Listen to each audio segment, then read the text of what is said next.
I want to talk to you today about the importance of balance in your golf swing. A good setup that is balanced will lead to a more repetitive swing motion and more repeatable shots.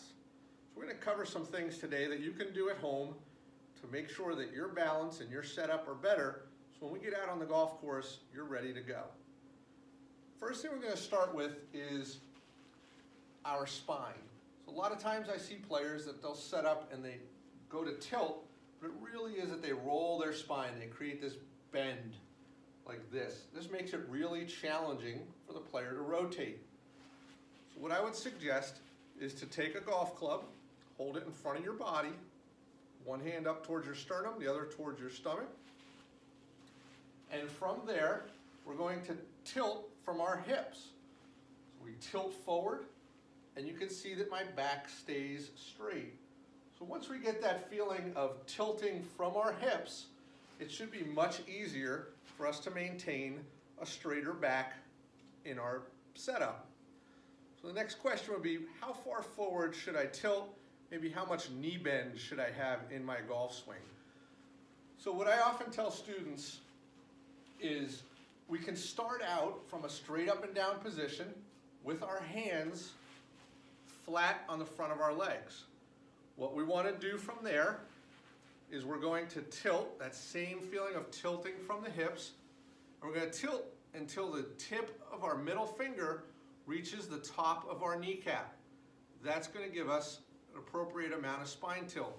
I'll show you from the other angle. So I stand straight up and down, hands flat on the legs. I tilt until my fingertip, tip of my middle finger, touches the top of my kneecap. At this point, I've had enough spine tilt.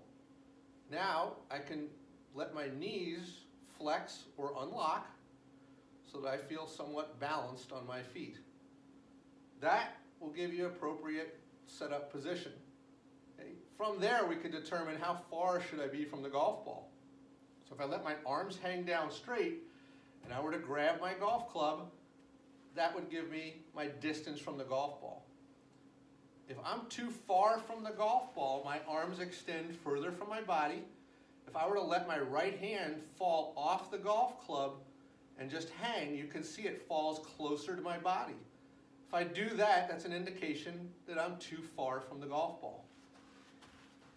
Opposite, if I'm too close to the golf ball and I let my right hand off of the club, right hand will move away from my body, indicating that I am too close to the golf ball. So when I have the appropriate distance from the golf ball, and I let my right hand off, it's just going to fall directly to the side. Hope these couple of tips help you with your setup, and looking forward to see you out on the golf course real soon. In the meantime, if you have any questions, please feel free to email me, or certainly you can give me a call.